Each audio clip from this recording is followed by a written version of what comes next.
जय हिंद, जय भारत। आज हम बताने जा रहे हैं भारत की वो चार रानियाँ जिन्होंने अपने शासनकाल और बहादुरी से लिख दिया इतिहास। आज हम आपको उन चार भारतीय रानियों और महिला शासकों के बारे में बताने जा रहे हैं जिन्होंने इतिहास में अपनी छाप छोड़ी। भारत का इतिहास काफ़ी भव्य और शानदार रहा है। अपने राज्य को बाहरी आक्रमणकारियों से बचाने के लिए कई राजाओं ने बलिदान दिया। इस त्याग और बलिदान में यहाँ की रानियाँ भी किसी से पीछे नहीं रही। इन राजा और रानियों के वीरता की कहानी से हमारे इतिहास के पन्ने भरे पड़े हैं। सुल्तान शमसुद्दीन इल्तुतमिश के घर जन्मी रजिया सुल्तान एकमात्र महिला शासक थी जिन्होंने दिल्ली सल्तनत पर शासन किया था। अपने सबसे बड़े भाई और उत्तराधिकारी नसरुद्दीन महमूद की मृत्यु के बाद सुल्तान इल्तुतमिश ने अपने राज्य का उत्तराधिकारी रजिया को नामित किया। हालांकि उस समय सुल्तान का यह फैसला उन लोगों को बिल्कुल पसंद नहीं आया जो राज्य में ऊंचे पदों पर आसीन थे। वे किसी महिला शासक का शासन स्वीकार नहीं करना चाहते थे, जिसके कारण रजिया को सिंहासन के लिए लड़ना पड़ा। राज्य के कुलीन वर्ग ने धोखे से रजिया के भाई रुकनुद्दीन फिरोज को उसके स्थान पर राजा बना दिया, जो बहुत अक्षम और क्रूर शासक साबित हुआ। फिरोज के राजा बनने के बाद रजिया ने आम लोगों को शासन के खिलाफ लामबंद किया और विद्रोह शुरू कर दिया। इस विद्रोह की अगुवाई रजिया ने खुद ही और फिरोज को हराकर राज्य पर कब्जा कर लिया। कैद में रखे गए फिरोज को बाद में मार डाला गया। हालांकि रजिया का शासन अल्पकालीन था, लेकिन रजिया सुल्तान ने खुद को एक मजबूत और सक्षम नेता के रूप में साबित कर दिया। अहिल्याबाई होलकर ने अपने ससुर मराठा साम्राज्य के महान सूबेदार मल्हार राव होलकर से सिंहासन प्राप्त किया था। मल्हार राव होलकर ने अपने शासन के दौरान अहिल्याबाई को बहुत सम्मान दिया।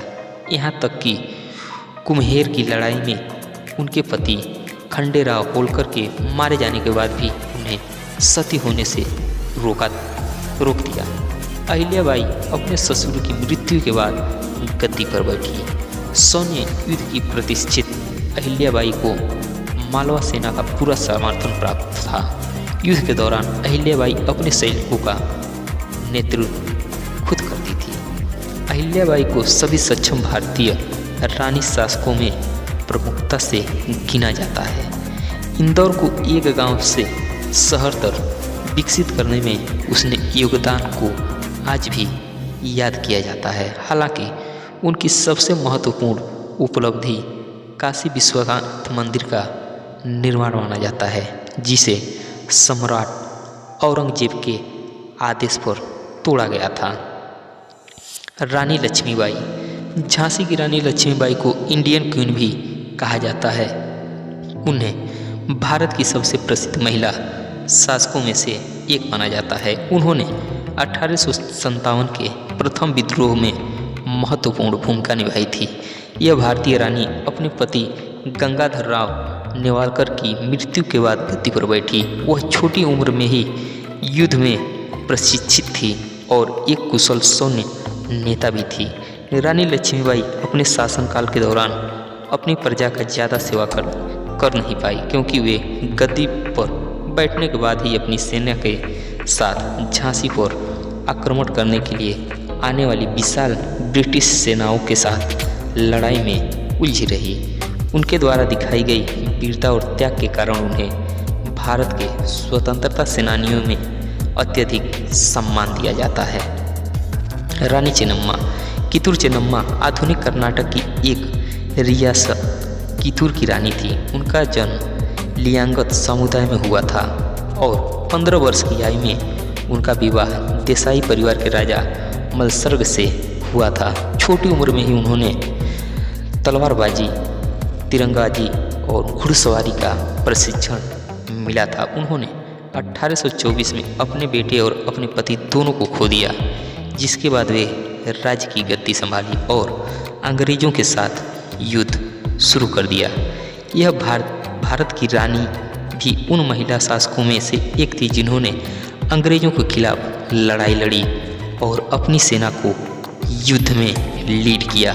रानी चेन्नम्मा ने अंग्रेजों के साथ शुरुआती युद्ध में जीत हासिल की और अंग्रेजों के 2 उच्च अधिकारियों को पकड़ लिया, जिन्हें बाद में अंग्रेजों के साथ हुए समझौते के बाद रिहा कर दिया गया और अंग्रेज वापस चले गए। हालांकि कुछ समय बाद अंग्रेजों ने एक विशाल सेना के साथ फिर से हमला किया और रानी चेन्नम्मा को पकड़ लिया।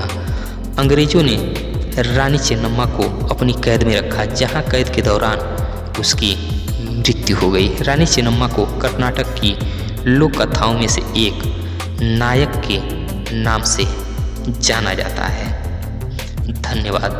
आपका दिन शुभ हो।